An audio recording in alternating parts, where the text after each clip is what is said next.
Hi everyone, this is Christy Melton, and I'm back to give an F5XC Cloudflare connector demo. Let's get started. First thing a customer will be doing is onboarding an application into the console. So once logged in, go to the Bot Defense tile. From here, under Manage, we choose Applications, then Add Protected Application. The first step is to give it a name. Here we'll call it Cloudflare-demo.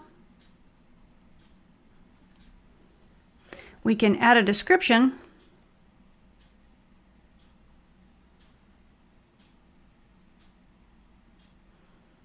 Then we can choose the region, US, Europe, or Asia. We'll choose US. And then the connector type, we drop down and choose Cloudflare. Once the connector type is chosen, we need to configure that connector further. We need to define the protected endpoints. The first one we will create is an Add Item to Basket endpoint. This one will be illustrated later in the demo. The domain matcher can use any domain with a wildcard or an exact value.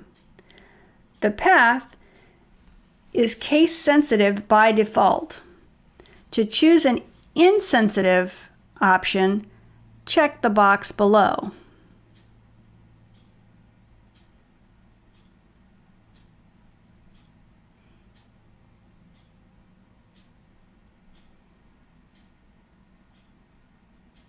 Next, for HTTP methods, we'll choose Post and Put. In this case, this is the web client. Our mitigation action, we will choose to redirect. Status looks good, and here we'll put the location of the redirect.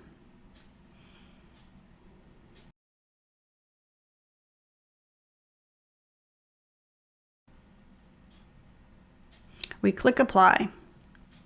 Let's add another endpoint for illustration purposes of the mobile client. Again, we'll give it a name, Mobile Echo Post. Domain matcher looks good. The path, we'll choose Echo. We'll use Post as the method. And here we are defining the mobile client. Mitigation action is only continue or block under the mobile client. We'll choose block. We have options for the status, but we will leave it as bad request.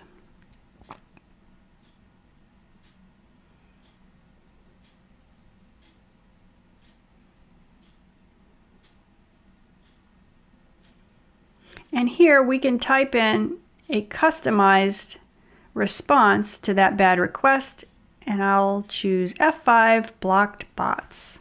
Then we click Apply. Okay, this is where we've got the JavaScript settings. So here we can enable or disable JavaScript insertion, but let's enable this and walk through the config. The first thing is we can customize the name of the JavaScript. So today we'll use ejshop.js, and later on you'll see this in the demo where this comes into play. We can choose the location of the injection, so let's do after the head tag, that's fine. Then we need to configure the insertion path, so let's give this a name, say insert all.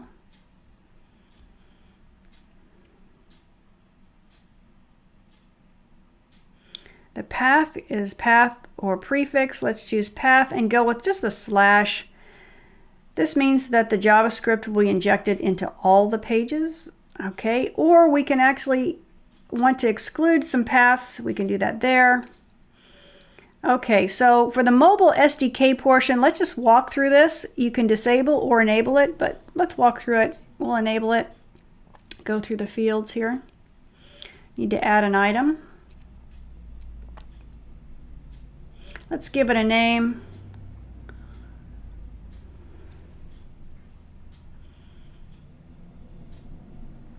And then the value can either be exact or regex. Let's go with regex today. Then we click Apply. Under the advanced fields, this is where you define your log level. So based on this configuration is what we're going to see when we start streaming logs on the Cloudflare side. So later on, I'm going to show you the difference between error and debugging, but it's best practice to put debug here, but I'm showing you error here for a reason. So let's go with that. Okay, save and exit. Okay, this is the first step in onboarding. We've got the new app ID, we've got the application. App ID will be used for traffic stats. Here's where we download the config file and the worker file. So the config file is specific to the application we just created. The template is a static standard file. All right, so we get those downloaded. Now on to Cloudflare. All right, so this is the Cloudflare portion. So we are anticipating the customers have their domains registered and are routing through Cloudflare, and that they're already somewhat familiar with worker scripts, but let's just walk through this. So under the worker menu, we're going to create a service.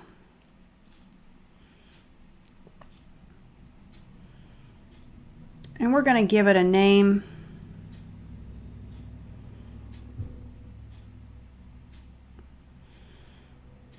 And it won't matter whether it's an HTTP handler or router. We're just going to erase what's defaulted on the script and paste in our very own. So from here, we'll choose Quick Edit. Like I said, we will erase all the stuff on the left. So select it and delete. Next, we're going to copy the entire contents of the worker.js. This is one of those files that we downloaded from XC previously. So we will copy and we'll paste that over here on the left. Okay, that looks good. That's step one. Step two is to replace that config portion right there. So again, this is the JSON file that we got from Distributed Cloud earlier. So we're going to copy all that.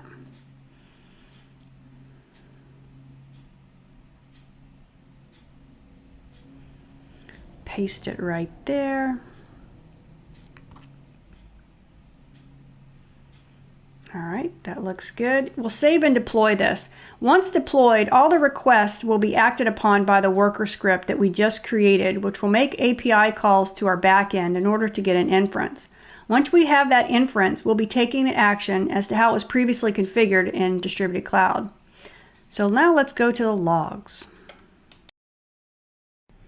Okay, so now that the configuration is done, let's look at the logs. We begin the log stream. And from the command prompt here, we're going to issue a curl command. And remember, we initially set the log level for error instead of debug. So let's look at the post. Inside this, we're looking at the error. Okay, it's fine. It just doesn't show any inference value, right, coming from the bot defense engine. So let's try this again. Okay, I've already changed the logging level from error to debug. We'll issue that curl command again.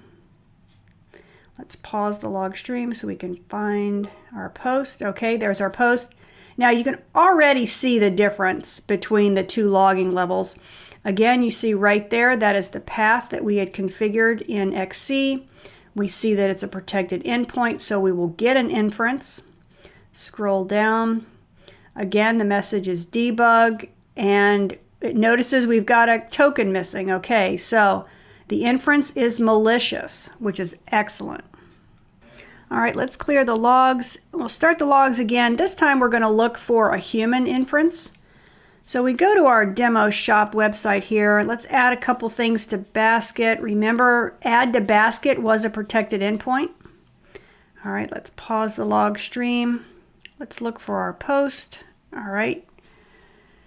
Okay, we're still at the log level debug, which we want to be at. Again, we recognize the path that we previously configured as a protected endpoint. We will see that we get an inference.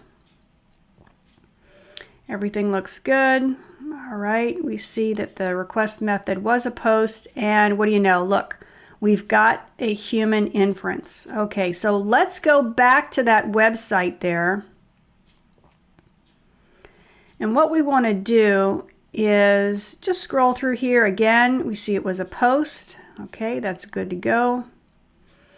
And if we scroll down, we can see the telemetry that was sent through the connector back to F5's bot engine. And here it is right here. So it got the telemetry it was looking for, and it was human.